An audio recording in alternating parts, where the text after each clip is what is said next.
சித்தமெல்லாம் நிறைந்த சித்தர்கள் வரிசையில் நாம் இன்று பார்க்க போவது அழகர் சுவாமிகள்.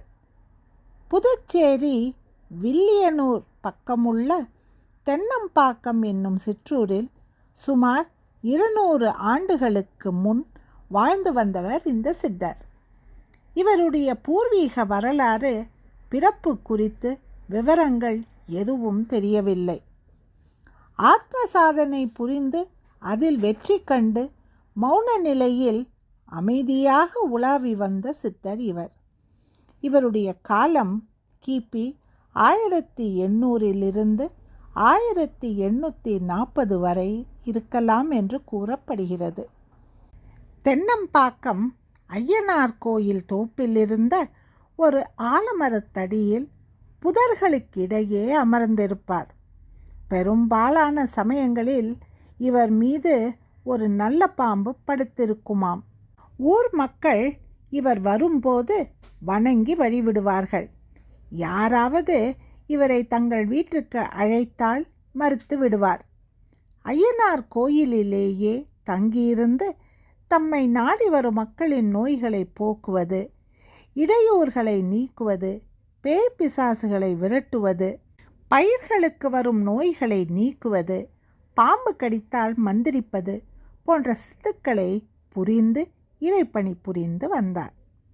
எந்நேரமும் இரவு பகலாக ஐயனார் கோவில் ஆலமரத்தடியிலேயே படுத்திருப்பார். யார் கூப்பிட்டாலும் இது என் இருப்பிடம், இதை விட்டு வேறு இடம் போக மாட்டேன் என்பார்.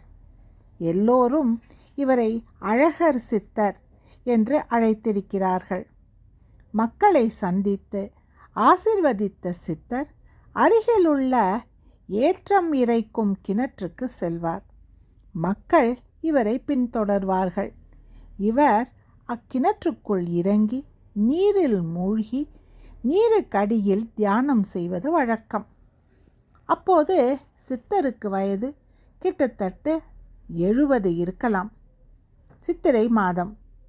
அன்று முதல் திங்கட்கிழமை சித்தர் பெருமான் மக்கள் அனைவரையும் அழைத்து, உங்கள் அனைவரின் நலனுக்காக நான் ஆண்டவனை வேண்டிக் கொண்டிருக்கிறேன். இந்த முதல் சோமவார பூஜையை மிகவும் விசேஷமாக செய்வோம் என்று சொல்லிவிட்டு தாம் இருந்த ஐயனார் கோயில் அருகில் உள்ள ஏற்றம் இருக்கும் கிணற்றில் இறங்கி நீரில் மூழ்கினார்.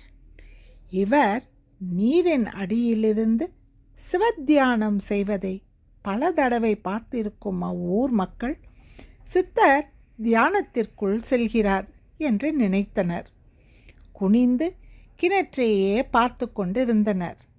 சித்தர் வருவார் என்று காத்திருந்து பார்த்த அவ்வூர் மக்கள் அதிர்ந்தனர். காலையில் மூழ்கிய சித்தர் மாலை வரை மேலே வரவில்லை.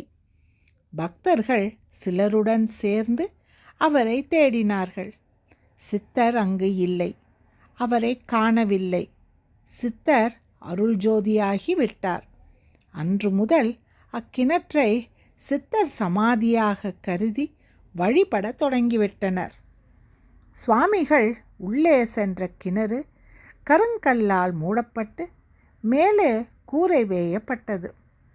ஒவ்வொரு வருடமும் சித்திரை முதல் திங்களன்று ஊர் மக்கள் அனைவரும் ஒன்று கூடி திருவிழா கொண்டாடி வருவது அனைவருக்கும் தெரிந்த ஒன்று.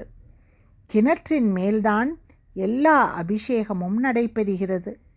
பெண்கள் யாரும் சமாதிக்கு வருவதில்லை. தவிர பெண்கள் யாரும் செல்லக்கூடாது என்கிற நியதியும் அங்கே நிலவி வருகிறது. சித்திரை முதல் திங்கள் இங்கே குரு பூஜை நடைபெறுகிறது. இச்சமாதிக்கு வடக்கே சுமார் 3 கிலோமீட்டர் தொலைவில் சிவப்பிரகாச சுவாமிகள் சமாதி இருக்கிறது. சித்தரின் சமாதி இருக்குமிடம் புதுவை வில்லியனூர் பக்கம் உள்ள ஏம்பலம் அருகில் தென்னம்பாக்கம் சிற்றூரில் உள்ள தோப்பில் உள்ள அழகு முத்து ஐயனார் கோயில் பின்புறம். மீண்டும் நாளை இன்னொரு சித்தரை நாம் தரிசிக்கலாம். நன்றி, வணக்கம்.